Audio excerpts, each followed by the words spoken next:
Assalamualaikum warahmatullahi wabarakatuh. Perkenalkan, nama saya Farida Husna Nababan, NIM 2011010055 dari jurusan Bahasa dan Sastra Arab. Mata kuliah Islam dan Budaya Minangkabau. Latar belakang pelestarian tradisi Minangkabau. Adat adalah landasan bagi kekuasaan para raja atau penghulu, bisa dibilang pimpinan masyarakat adat, dan dipakai dalam menjalankan kepemimpinan masyarakat adat sehari-hari. Semua peraturan hukum dan perundang-undangan disebut adat, dan landasannya adalah tradisi yang diwarisi oleh secara turun-temurun, serta syariat Islam yang sudah dianut oleh masyarakat Minangkabau. Baiklah, pada pembahasan yang pertama, menerima dan melanjutkan tradisi yang tidak bertentangan dengan Islam.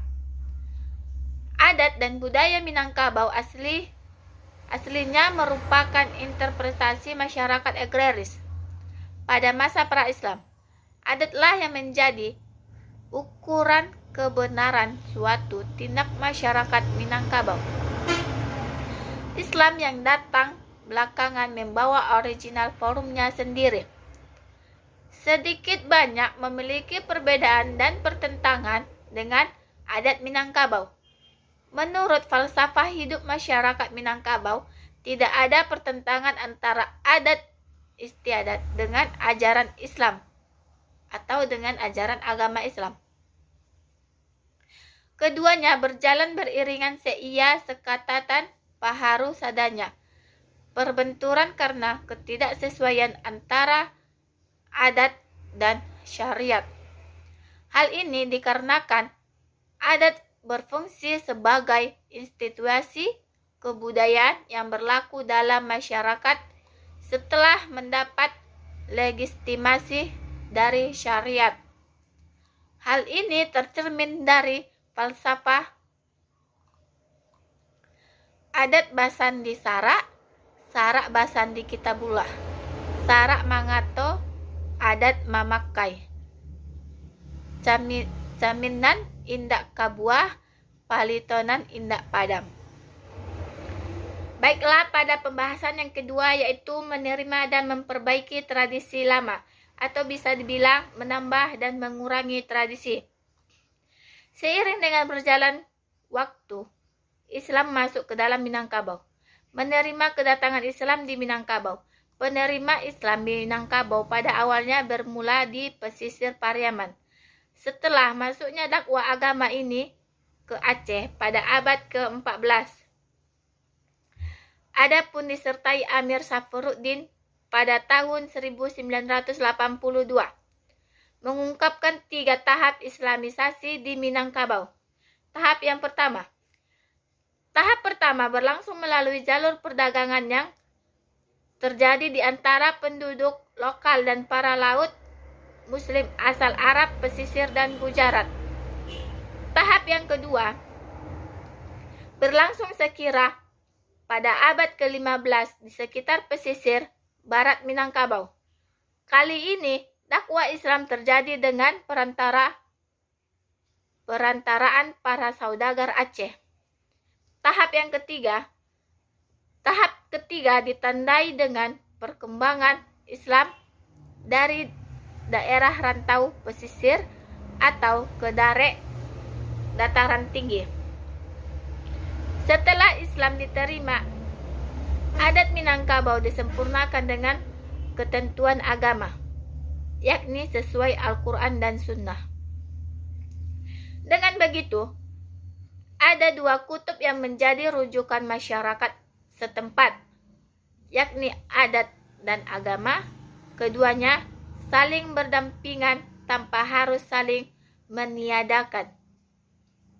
Pada pembahasan ketiga, yaitu menambah tradisi baru. Yang pertama, Balimau.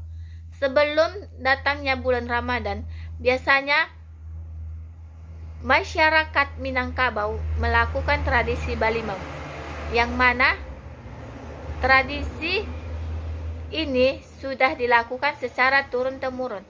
Balimau merupakan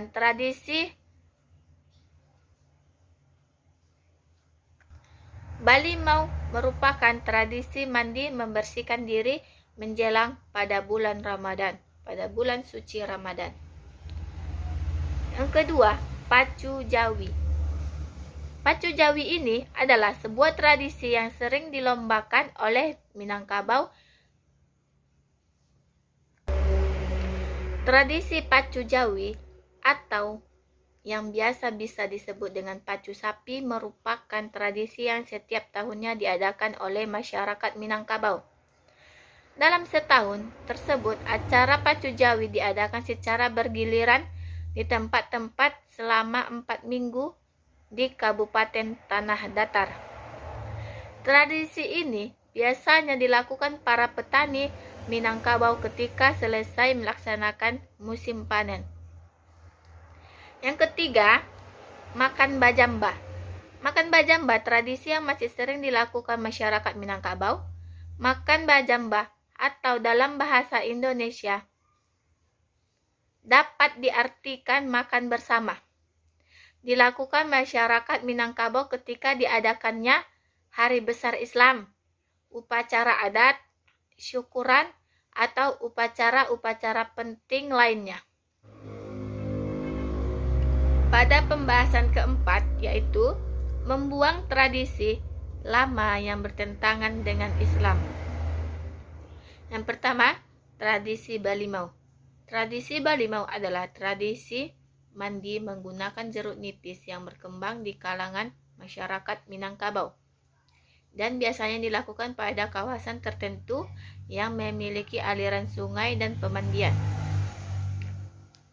Sebenarnya, Balimau itu sebagai tradisi untuk penyucian diri atas dosa yang pernah diperbuat sebelum memasuki pada bulan Ramadan. Faktanya, sudah puluhan tahun lamanya tradisi Balimau tetap dilakukan oleh masyarakat Minangkabau.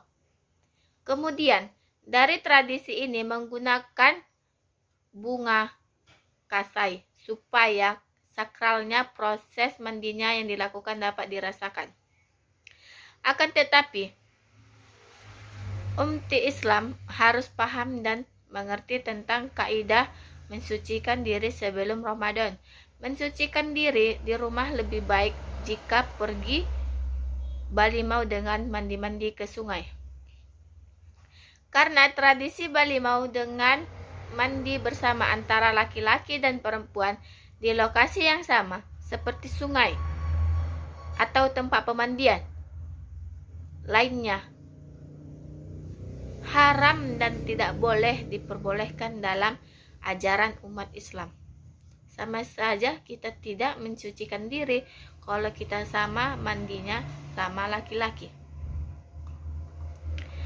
Yang kedua, yaitu tradisi turun ke sawah atau ritual Nandabiah Kabau nan Gadang dilakukan masyarakat Nagari Koto baru untuk memulai masa tanam. Yang yakni sejak zaman nenek moyang. Tradisi ini bentuk rasa peduli dan doa masyarakat akan hasil panen dan sumber air bersih sebelum mulai tanam. Dalam ritual ini adalah penyembelihan kerbau. Wargamen beli 20 juta hasil iuran anak kemenak dari 147 niniek mama sekoto baru. Setelah disembelih, daging dibagikan kepada 147 niniek mama dari 9 suku, yakni Panai, Bariang, Sikumbang, Caniago, Melayu, Kutianyai, Kampai, Tigolare, dan Durian. Masing-masing kaum memiliki satu orang datua pamunca yang menjadi perwakilan dalam kerapatan adat Nagari. Adat pertunjukan tari pasaman bahan diiringi musik tradisional dan silek. Baru makan bajamba. Ditutup dengan doa agar sawah berhasil dengan panen yang sangat banyak. Ritual ini sebagai pengganti kepada masyarakat hulu, sungai, dan sebagai imbal jasa telah merawat sungai. Sekaligus bentuk syukur masyarakat, tradisi turun ke sawah ini sempat hilang selama 5 tahun belakangan karena pertentangan dengan ajaran Islam. Dalam ajaran Islam mungkin tidak ada seperti itu. Sekian video dari saya. Wassalamualaikum warahmatullahi wabarakatuh. Semoga bisa dapat dipahami